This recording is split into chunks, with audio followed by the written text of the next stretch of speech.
%50 जीता डॉनबास, 100% बारूदी हमलों से कब्जा। रूस यूक्रेन जंग को लेकर पुतिन के तेवर और यूक्रेन पर रूसी हमले बेहद खतरनाक साबित हो रहे हैं। ना तो ट्रंप पुतिन को समझा पाए हैं और ना ही यूरोप और नेटो के हथियार रूस को रोक पाए हैं। आप राष्ट्रपति पुतिन के मजबूत इरादों का इसी से अंदाजा लगा सकते हैं कि पिछले 10 दिन में दूसरी बार पुतिन ने डंके की चोट पर कह दिया कि अगर जेलेंस्की के यूक्रेन ने रूस को पूर्वी यूक्रेन का बड़ा हिस्सा, जिसमें डॉनबास का इलाका आता है, अगर नहीं दिया तो रूस भीषण बारूदी हमले के दम पर पूरे डॉनबास पर ही कब्जा कर लेगा।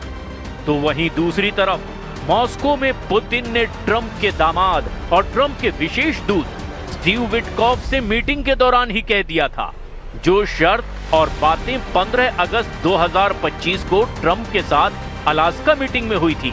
रूस उन शर्तों और बातों से रत्ती भर भी पीछे नहीं हटेगा। अब सबसे पेचीदी और खतरनाक स्थिति इस वक्त नेटो देश ब्रिटेन, फ्रांस और जर्मनी की होती जा रही है, जो कहीं न कहीं रूस से सीधी जंग में उलझते जा रहे हैं। दावा तो यहां तक किया जा रहा है कि ट्रंप ने पुतिन को एक तरह से ग्रीन सिग्नल दे दिया है ताकि वो पूर्वी यूक्रेन में तेजी से अपना मिशन पूरा कर ले। ऐसे हालात में रूस ने पूर्वी, दक्षिण पूर्वी और उत्तर और मध्य यूक्रेन के कम से कम 32 इलाकों पर भीषण हमले पिछले 3 हफ्तों में ही कर दिए। फिलहाल पुतिन ने भारतीय मीडिया को मॉस्को में दिए गए बयान में एक बार फिर से नेटो, यूरोप और यूक्रेन को खुला चैलेंज दिया है कि रूसी सेना को या तो बिना युद्ध के पूरा डॉनबास का इलाका सौंप दो, वरना रूस बारूदी हमलों से 100% डॉनबास पर पूरी तरह से कब्जा कर लेगा। 100% डॉनबास जीतेंगे पुतिन, बात से मानो वरना बारूदी हमला। अगर देखा जाए तो 4 साल की रूस यूक्रेन जंग में पूर्वी यूक्रेन पर सबसे ज्यादा हमले रूसी सेना कर रही है। खास तौर से डॉनबास प्रांत पर, जो पूर्वी यूक्रेन का एक बहुत बड़ा इलाका है। डोनेत्स्क और लुहांस्क दोनों इलाकों को मिलाकर जो इलाका बनता है वही डॉनबास कहलाता है।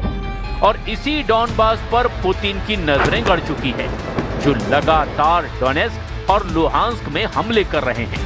रूसी सेना के कमांडरों को सख्त आदेश है कि वो सबसे पहले डॉनबास के पूरे इलाके पर कब्जा करें ताकि यूक्रेन, नेटो और यूरोप पर युद्ध विराम का जबरदस्त दबाव बनाया जा सके।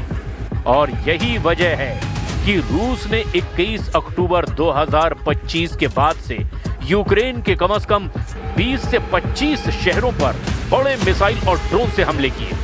पूर्वी यूक्रेन का Pokrovsk, Kupiansk, Luhansk, Donetsk, Kherson, Kharkiv, Sumy, Chernihiv और जापोरिजिया पर इस वक्त रूस के भीषण हमले चल रहे हैं। लेकिन इन सभी जगहों में से पूर्वी यूक्रेन का डॉनबास, जो कि डोनेत्स्क और लुहांस्क को मिलाकर बना है, उस पर तो पुतिन कब्जा करना चाहते हैं। और यही वजह है कि यहाँ पर रूस महीनों से तूफानी हमले करने में जुटा है। जरा इन आंकड़ों पर भी नजर डालिए। दिसंबर 2025 तक रूस ने डॉनबास के डोनेत्स्क पर फोकस किया है, जहां 1,70,000 से 2,20,000 से ज्यादा रूसी सैनिक जंग कर रहे हैं। रूस के मुख्य हमले दक्षिण पूर्वी मोर्चे पर हो रहे हैं, जहां रूस धीरे धीरे आगे बढ़ता जा रहा है। वहां पर रूसी सेना यूक्रेनी सेना पर हर दिन औसतन 40 से ज्यादा हमले कर रही है, जिनमें ड्रोन, ग्लाइड बम और तोपखाने भी शामिल हैं। अब तक के रूसी मिसाइल और ड्रोन हमलों की कुल संख्या यूक्रेन पर 37,000 से भी ज्यादा बताई जा रही है, जिनमें से बड़ा हिस्सा पूर्वी यूक्रेन के डॉनबास पर केंद्रित है। CSIS के अनुसार 2022 से नवंबर 2024 तक रूस ने 5,000 से ज्यादा मिसाइलें और 20,000 से ज्यादा ड्रोन यूक्रेन पर दागे थे।